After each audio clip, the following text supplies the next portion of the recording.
Well, good morning, YouTube friends and family, and welcome to today's edition of the Wellness Homesteader. So, long anticipated, we are going to make our menthol shower steamers today. So before we get started, I'm going to give you all the disclaimers.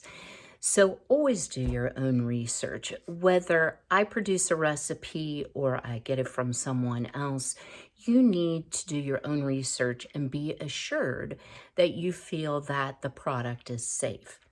I will say, because this product contains essential oil as well as menthol crystals, there's a few people who should not be using these shower steamers, at least not without checking with their physician first.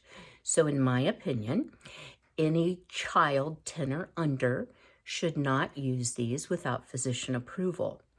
If you have asthma, emphysema, COPD, reactive airway disease, any type of respiratory trouble, I would not recommend using these unless you've checked with your physician.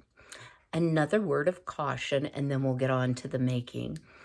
Because these shower steamers do contain coconut oil, if you are going to package and sell or package and gift, I would recommend you put a caution on the label that these shower steamers cannot be used in the tub. So if you put one of them in like a bath bomb, that menthol is going to burn your skin.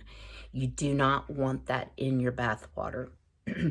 Also, because it contains coconut oil, the shower stall can get slippery as that steamer dissolves. So those are just a few words of caution before we get started. So let me swing around here. And I've disinfected my surfaces. I have washed my hands. I'm going to start by putting on gloves. So, oh my word, I've got baking soda on my shirt. If you use citric acid with bare hands, while it won't hurt you, it will take off your nail polish, number one. And because menthol is strong, I always choose to wear gloves, whether this is something that I'm making for me or whether I'm making it for resale. So here is what we need to do. In the bowl, I have already put 1 cup of baking soda. And this is just this came from Dollar General, the Clover Valley brand. So since this isn't something that's going to be applied topically, I don't worry as much about using organic products. Certainly you want to use safe, reliable products, but organic is really just going to get washed down the drain in this case. So I do not worry as much about the organic. So to that 1 cup of baking soda, we are going to add our 1/2 cup of citric acid.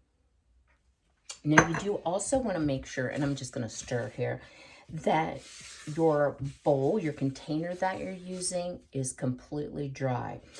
You do not want water to get into this mixture, because if you do, what happens is it activates and starts foaming and fizzing, and you'll need to start over.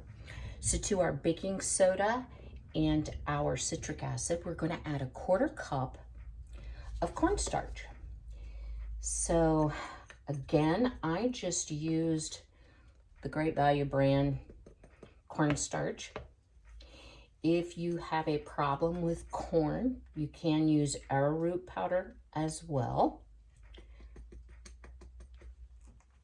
All right, so Great Value brand cornstarch. And the citric acid I purchased from Amazon, and I'm using Millard citric acid. Okay, so just take your dry ingredients. You want to incorporate those very, very well. And to that, you're going to add your menthol crystals.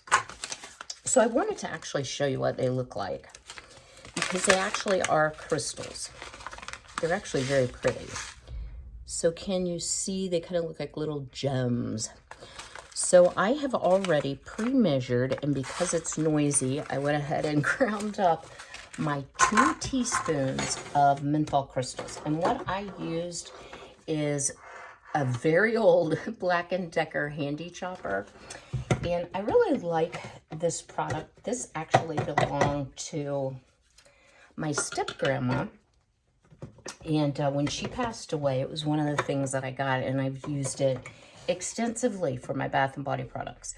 Now, if the smell of menthol really bothers you because it's so concentrated, you can wear a mask, and that will cut down on the odor a bit.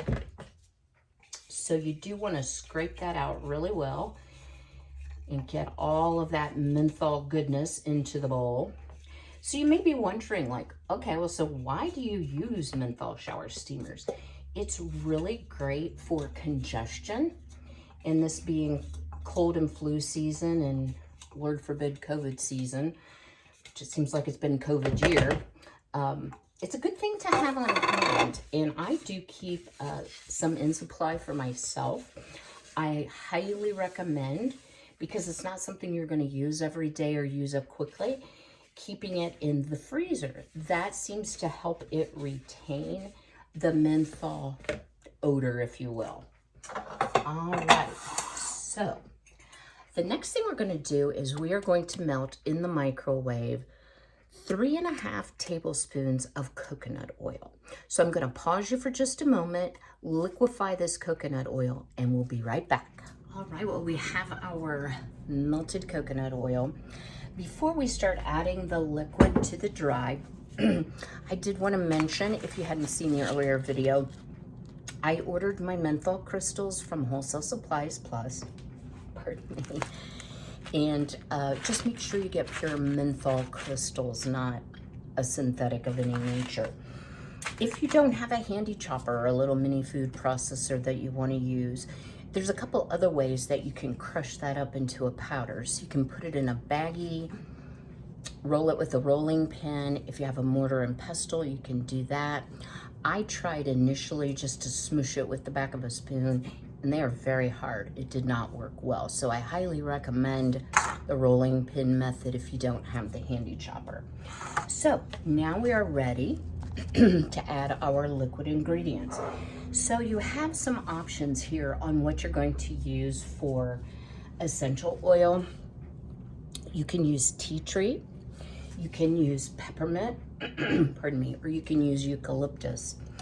So if you have the dropper style of bottle, it's 20 drops, which equals 1/2 teaspoon. So let me find my 1/2 teaspoon here. There we go.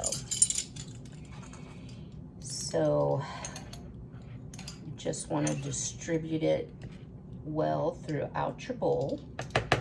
And let me tell you, if your head is stopped up, and I'm a little bit hoarse today, don't know why, your head will not be stopped up when you get finished. Now we're going to add our coconut oil. And I'm not going to add this all at once. I'm going to add it in, as my mom would say, dribs and drabs, just in little bits. So what we're looking for is not a congealed mass. And I'll show you here in just a moment what it looks like when it gets to the right texture. What you want is something the consistency of wet sand. The reason that I like using only coconut oil, some recipes call for witch hazel, is I simply get the best success by using an oil. It does not seem to activate the citric acid. So let's put a little more. And I actually guesstimated my 3.5 tablespoons because it largely depends on the humidity in your house.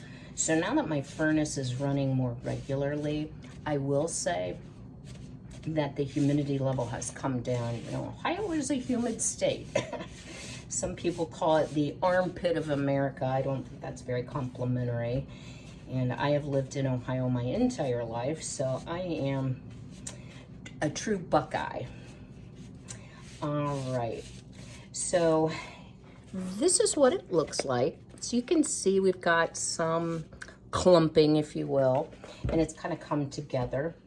So now is when you need to start using your hands, and I do not know a better way to do this. So what you're looking for is you want it to hold its shape when you pick it up and squeeze it. So this is still a little dry. So it looks like I'm gonna need to add the remainder of this coconut oil. So what I usually do is just melt a little bit more than what I think I'm going to need. Pardon me. And then I can just pour it back into the bottle as long as I haven't put my spatula in it.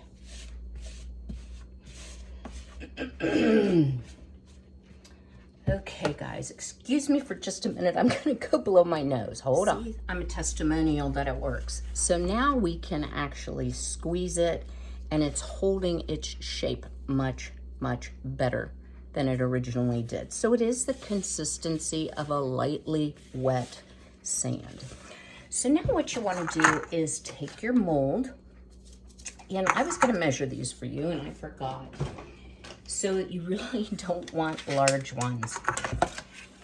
This is about an inch deep by about an inch and a quarter wide. So definitely a small mold is what you need to use. So I did choose to use the hard plastic molds. What we're going to do is we're going to really press it hard into the mold.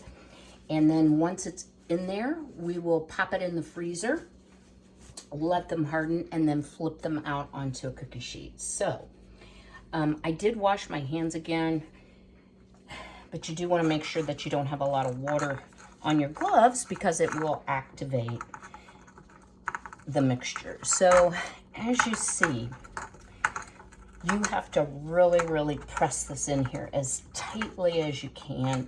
So as I was squeezing the semi-dry mixture, I was evaluating, you know, will it compress into the mold? So that is really your goal, is to compress it into the mold. So it's a little bit of fussing around, but these will actually freeze pretty quickly. You know, the melting point of coconut oil is quite low. So that's why coconut oil will melt on your hands. And so it actually freezes pretty quickly as well. So you kind of get the gist. We've done a couple. I'm gonna go ahead and fill the molds.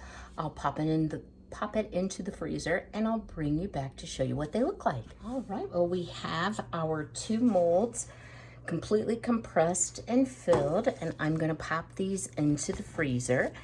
If you are using a hard plastic mold, once they're frozen, and I'm gonna say 30 minutes to an hour, you simply turn the mold over, like put a cookie sheet on top and flip the whole thing so they don't drop out and break, because they are fragile until they're fully hardened.